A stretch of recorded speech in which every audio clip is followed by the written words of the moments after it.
Atau yang kedua, sebaran pemasaran juga bisa diklasterkan dalam perpindahan lini bisnis. Contoh maksudnya gini, saat ini saya sedang menjual bisnis to bisnis ke perbankan. Tahun depan, perbankan tetap saya layani, namun tahun depan saya juga masuk ke lini manufaktur. Nah, tahun depannya saya masuk juga ke dalam industri fast moving consumer good. Tahun depannya saya juga masuk ke lini bisnis otomotif. Sehingga sebaran bisnis saya itu tidak hanya pada satu lini bisnis, namun semakin lama semakin berkembang ke lini bisnis lainnya. Itu semua tergantung dari produk yang kita miliki ya bos. Sehingga pada akhirnya kita bisa menilai, mengukur bisnis kita. Apakah bisnis kita berkembang berdasarkan sebaran pemasarannya.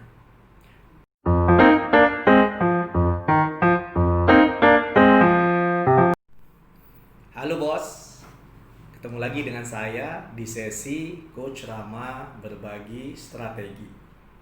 Bos, kali ini kita mau ngomongin tentang 5 cek cara mengukur kinerja bisnis. Jadi kalau kita nih ngejalanin bisnis ya bos, jadi kita harus bisa mengukur apakah bisnis kita ini sebenarnya berkembang, statis, atau bahkan menurun. Nah, gimana cara kita untuk mengukur kinerja bisnis kita sehingga kita bisa melakukan evaluasi strategi apa yang harus dilakukan agar bisnis kita bisa tetap berkembang. Oke bos, sudah siap? Kita akan mulai sekarang tentang 5 cek cara mengukur kinerja bisnis yang sederhana. Kita mulai bos ya. Yang nomor 1 bos, cek yang nomor 1. Ketika kita ingin mengukur kinerja bisnis, cek yang nomor 1 itu adalah cek omset. Orang banyak bilang itu sebagai omset, ada orang bilang itu sebagai revenue, ada orang yang juga bilang itu sebagai sales. Tapi yang nomor 1, ketika kita berbicara tentang perkembangan bisnis kita, maka cek nomor 1 yang harus kita cek adalah omsetnya. Apakah omset kita bertambah bos, ataukah omset kita statis, ataukah omset kita turun. Nah, dari omset ini kita bisa menilai apakah kinerja perusahaan kita itu sedang naik atau statis atau turun. Oke bos, kita lanjutkan. Yang nomor 2, cara kita mengecek kinerja bisnis. Yang nomor 2 itu adalah cek profitnya. Nah, ini bos, ini lebih menipu ya. Jadi setelah kita bicara tentang bagaimana cara kita mengecek omset, kadang omset itu bisa menipu. Itulah kenapa omset saya hanya bahas sedikit tadi. Karena hanya membahas tentang bagaimana growth perusahaan kita dari tahun ke tahun atau dari kuartal ke kuartal. Nah, yang nomor 2, cek profit ini menjadi hal yang lebih krusial lagi untuk mengukur kinerja bisnis. Buat apa kita punya omset yang naik tapi profitnya menurun bos? Nah ini berbahaya. Karena jumlah profit yang kita dapatkan itu sebenarnya adalah jumlah uang yang sebenarnya kita miliki. Nah, sehingga yang nomor 2, cek profit itu menjadi hal yang sangat vital untuk kita menolak tertipu dari omset yang terus meningkat. Nah, profit didapatkan dari apa gitu kan? Profit itu didapatkan dari mengurangi antara omset dikurangi dengan biaya produksi dan biaya operasional. Jadi kalau di buku financial statement atau laporan keuangan perusahaan, jadi yang namanya profit atau orang sebut dengan gross profit margin gitu kan, ya GPM ya, gross profit margin itu adalah revenue ya atau sales yang orang bilang dikurangi dengan HPP atau COGS, cost of goods sales ya, dikurangin operational cost. Operational cost biasanya ada 2, ada biaya pemasaran dan juga biaya general affair ya dan lain-lain gitu. Sehingga ketika kita bicara tentang perkembangan perusahaan, cek profit atau GPM ya, gross profit margin, ini menjadi hal yang sangat krusial dalam kinerja bisnis. Makanya dicek bos, ketika kita punya sales yang tinggi, coba dicek apakah ketika sales kita tinggi, HPP kita atau harga pokok produksi kita juga sesuai. Dan yang kedua, apakah biaya promosi kita dan biaya administrasi dan general affair kita sesuai. Kadang kejadiannya kayak gini bos. Nah ini menipunya ya. Kadang kejadiannya kayak gini. Omset kita meroket nih. Tapi ternyata ketika omset kita tinggi, kita dapatkan profit kita turun. Karena apa? Karena yang pertama adalah ketidaksiapan kita dalam membuat atau memproduksi produk dengan lebih massal, sehingga pada akhirnya sering terjadi kesalahan dalam produksi, sehingga HPP-nya naik. Atau yang kedua, untuk meningkatkan omset gila-gilaan, maka kita butuh yang namanya pemasaran yang gila-gilaan, sehingga pada akhirnya kita jor-joran pemasaran, kita dapatin omset yang tinggi. Namun ketika ini kita perbandingkan, maka gross profit marginnya itu menjadi tinggi, sehingga pada akhirnya nilai profitnya itu menjadi rendah. Kita tidak bicara angka ya bos, karena kalau kita bicara tentang bisnis, kita bicara tentang yang namanya persentase. Oke, jadi kadang nilai realnya bertambah, tapi nilai persentasenya itu berkurang. Itu tidak juga bisa dikatakan bisnis kita sedang berkembang. Karena ketika kita bicara bisnis berkembang, maka profitnya, persentase profitnya itu juga harus naik. Karena ketika persentase profit naik, maka di situ kita tahu bahwa efektivitas bisnis kita dan efisiensi bisnis kita itu juga meningkat. Kalau itu tidak dilakukan, tentu yang terjadi adalah pemborosan. Kalau bisnis kita kecil nggak kerasa bos, tapi kalau bisnis kita besar, luar biasa sekali penghematan yang bisa kita lakukan ketika kita bisa melakukan perhitungan yang tepat dari yang namanya gross profit margin. Bahkan di satu perusahaan bos, saya pernah memberikan konsep strategi yang dimana bisa memberikan penghematan sebesar 50 miliar. Bayangkan, 50 miliar sampai dengan 100 miliar penghematan bisa dilakukan hanya dengan melakukan strategi-strategi untuk menurunkan biaya pemasaran. Kalau perusahaannya masih kecil mungkin tidak terlalu kelihatan bos, tapi kalau perusahaan bos-bos sudah di angka miliar atau di angka triliun, maka gross profit margin ini sebenarnya uang yang kita hambur-hamburkan untuk sesuatu yang tidak bermanfaat. Oke, berikutnya adalah yang nomor 3 ketika kita bicara tentang mengecek ya atau mengukur kinerja bisnis, maka yang nomor 3 itu adalah cek jumlah pelanggan. Nah, ini luar biasa ini.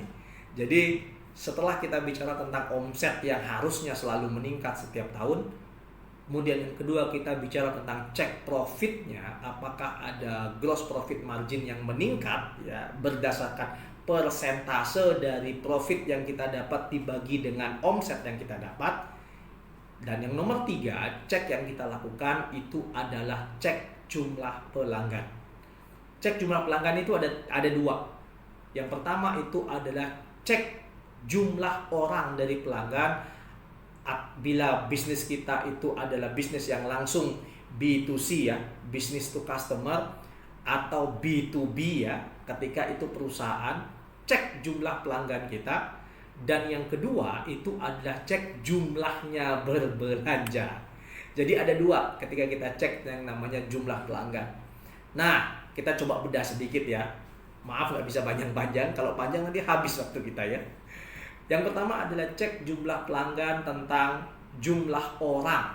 Nah, di sini maksudnya adalah ketika kita mengevaluasi selama 1 tahun, ketika bisnis kita B2C atau B2B, jumlah orang atau jumlah perusahaan yang menjadi customer kita ini harus kita hitung.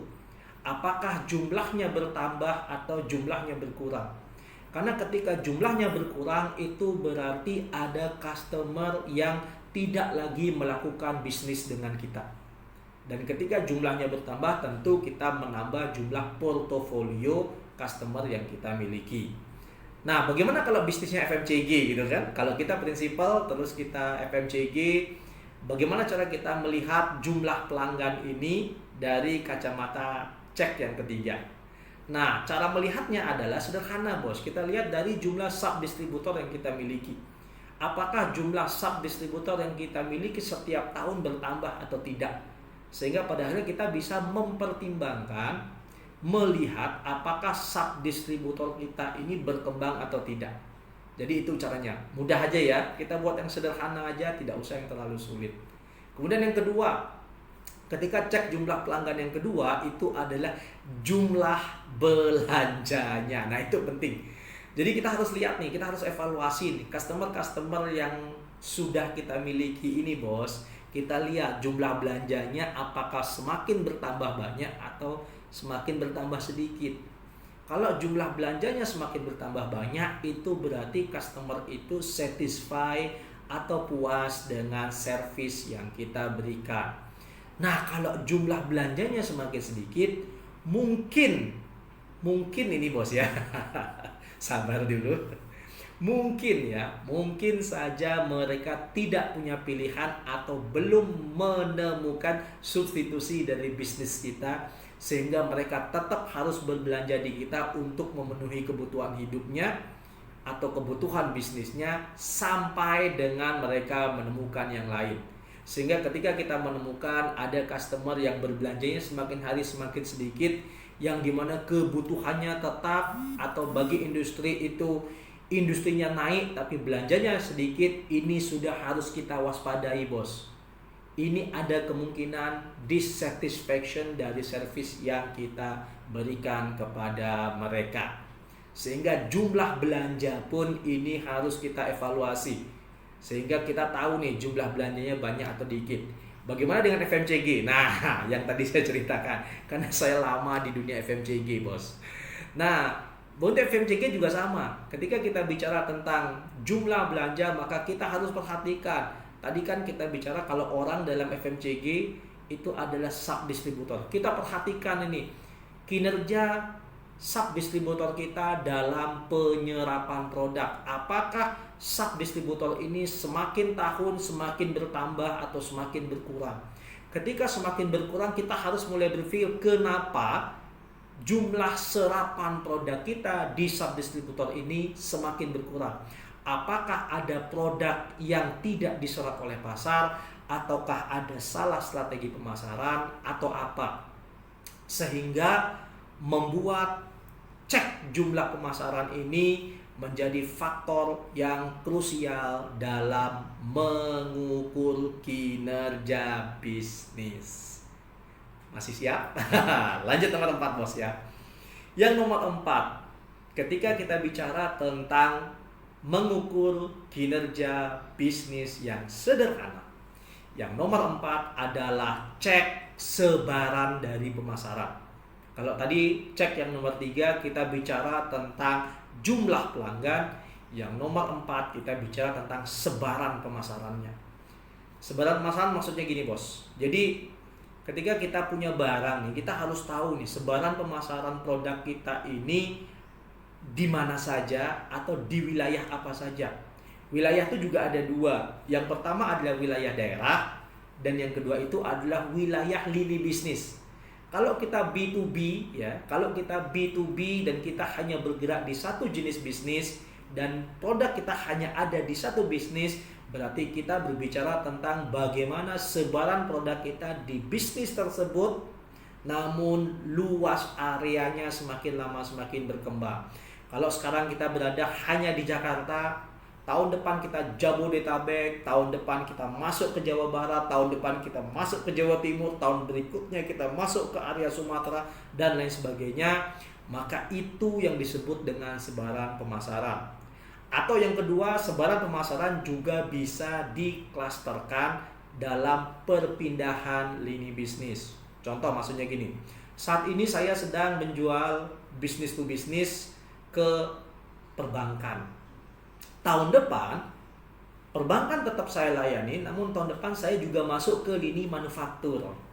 Nah, tahun depannya saya masuk juga ke dalam industri fast moving consumer good. Tahun depannya saya juga masuk ke lini bisnis otomotif. Sehingga sebaran bisnis saya itu tidak hanya pada satu lini bisnis, namun semakin lama semakin berkembang ke lini bisnis lainnya. Itu semua tergantung dari produk yang kita miliki ya bos. Sehingga pada akhirnya kita bisa menilai, mengukur bisnis kita. Apakah bisnis kita berkembang berdasarkan sebaran pemasarannya. Nah, yang terakhir yang nomor 5, ini tidak ada hubungannya dengan bisnis. Yang nomor 5 itu adalah cek efektivitas dari karyawan. Ini juga rasio ya bos. Ini rasio-rasio yang kita gunakan dalam pertimbangan financial management. Jadi karena spesialisasi saya memang dalam hal financial management, jadi bagaimana cara kita mengukur kinerja perusahaan berdasarkan rasio ini menjadi hal yang krusial. Dan ini banyak sekali dilupakan bos.